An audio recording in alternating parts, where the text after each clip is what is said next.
Merry meet everyone. This is Houston. Today, right at the moment, I am finishing up some research on a dream and some animals that showed up in my dreams.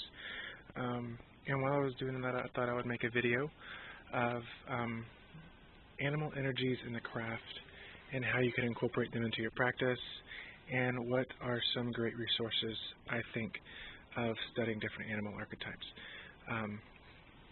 There are many different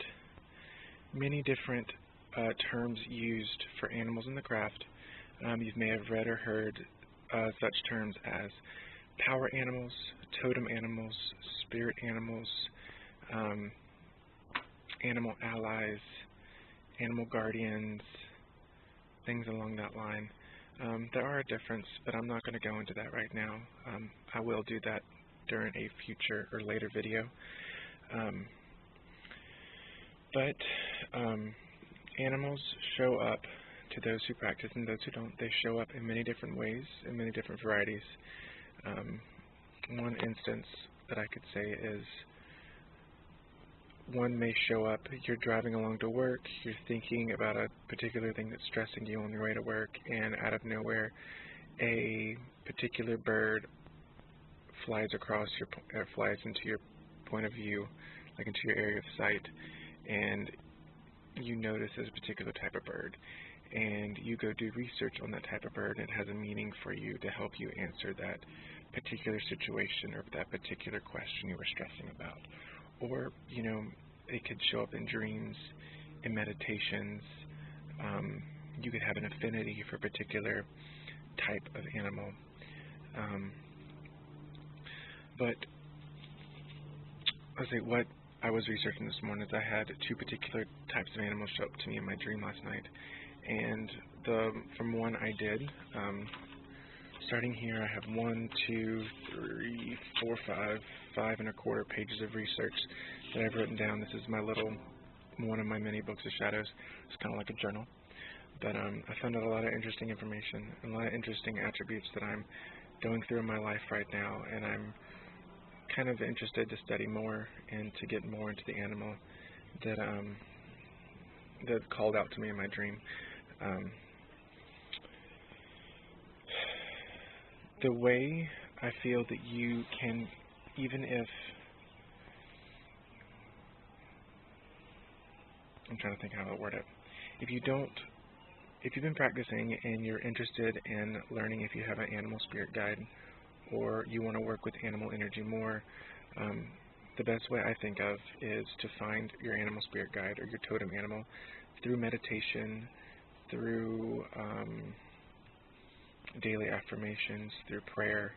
A great meditation that I use when I teach classes to help people find, at least in the local area, to help people find their totem animal or their spirit animal. I use those terms interchangeably. Is Christopher Penczak's Animal Spirit Guide meditation in his third Temple of Witchcraft book, which is the Temple of Shamanic Witchcraft.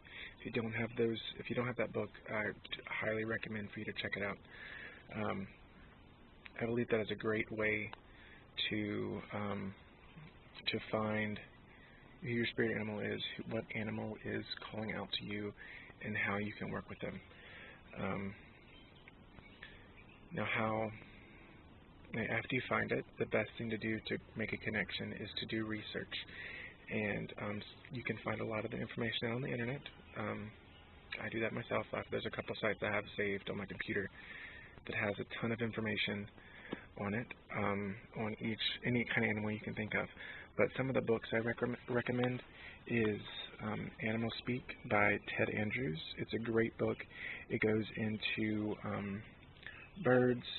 I think it goes into birds, some fish, insects, and like mammals, and I guess earthwalkers, I guess you want to put it that way. Another one by Dr. Stephen Farmer is A Pocket Guide to Spirit Animals. This is an abbreviated book. There is a bigger book that's not a pocket guide, but I think both of these authors do a great job of interpreting the messages of that particular animal. There are also things called medicine cards, which is a Native American tool for divination. I do own a copy, but I don't have them outside with me to show you guys. That can be used to draw in a particular energy of an animal into your working or into your life. I know this is kind of just a ramble on the topic, but I wanted to start a video on something that it popped in my head while I was doing research, and I wanted to share it with you guys. Now, the next step is after you find out information and after you build a relationship by doing study and meeting it in meditation and doing spell work to bring yourself closer to that energy of the particular animal, you can work with the animal or speak with it with like a divination tool such as a pendulum or a spirit board or things of that nature. I know I'm kind of rambling, and I apologize. I don't want this video to be too long. If you guys want a more in-depth video on how to, there's a bug. Don't like. Whoop, go shoot, shoot. If you want a more, sorry, there was a hornet. If you want if you want a more in-depth video about working with spirit animals or animal guides or anything like that, leave me a comment below, and I will definitely start working on a video of that nature. And I hope you guys have an awesome Tuesday, and blessed be.